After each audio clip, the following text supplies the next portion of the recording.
A special guest, Ron Paul, joining us here in just a second. First, I want to play. Play a piece. In fact, hello, Congressman. How are you, sir?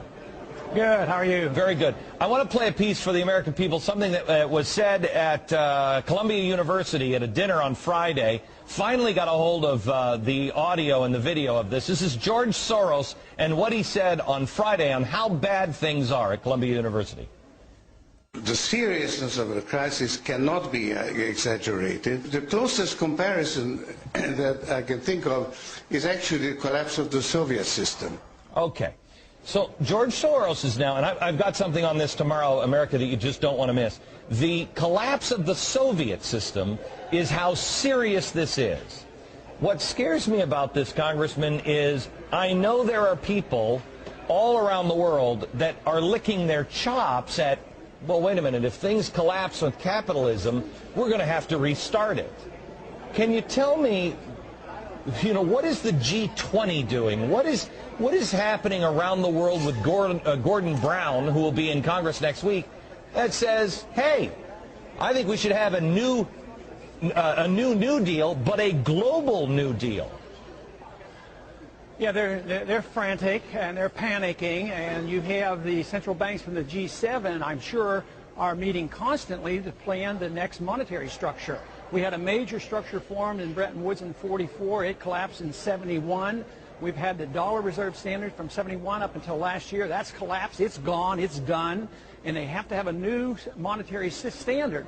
And they're planning behind the scenes. We're not entitled to know anything about it. Under the law, they don't have to tell us a thing. But believe me, they're planning. They're panicky because they don't have an easy answer. But there are major changes going on. I've argued this case for years, that we were working on destroying our whole system the way we were operating. Okay, so Congressman, I mean, no offense, because I think you're the one guy who has had this right from the very beginning. But the problem is, if you say stuff like this, it sounds like a conspiracy theory. And I can't get, I mean, there's nobody in the media that is reporting this. There's nobody that's talking about this stuff, but it only makes common sense. If people know that the end is coming of the system that we have, and I'm not saying that, I'm not saying that we're all going to, cats and dogs are going to be sleeping with each other, et cetera, et cetera. What I'm saying is, there's going to be a change coming. Rupert Murdoch said that nations will be redefined in this period. You know that people at the global level are looking at it and saying, okay, what's it going to look like? Where can we find out? Where do we start to look? Well, you should look to the Congress, but they don't pay much attention either. And there will be a realignment, and there's a struggle going on with us who believe that we should have national sovereignty. We should be out of the UN, out of the World Bank, out of the IMF, and no world government.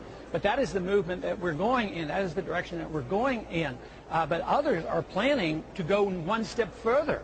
They weren't satisfied with Bretton Woods. They weren't satisfied with the dollar standard. Now they want to probably modify the special drawing rights of the IMF, which they tried and didn't fail. But they want to control capital, and they want to control the natural resources of the world. So, and they're not nationalistic at all. They believe in world government, and they're more out in the open now than they were 25 years ago. Here's the problem. I mean, everybody will say, "Oh, that Glenn Beck, he's a conservative. He just loved the Bush administration." No, I didn't. And while I am a businessman myself, and I like big business, I don't have a problem with Walmart.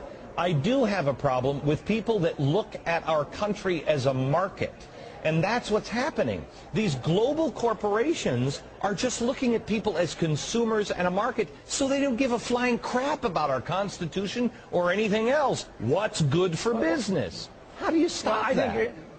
I think there's a lot of truth to that, but I concentrate on making sure nobody is big because they get a special benefit, either the bankers or the corporations, the international corporations, because inevitably they get benefits. They get tax subsidies of all sorts, they get contracts, and they are protected, and they get all kinds of benefits from government. When you're big for that reason, it's argued that Walmart got big because they satisfied the consumer. We don't want to come down hard on bigness per se. Bigness in capitalism is good as long as they got there by the consumer voting confidence in that particular business. Yeah.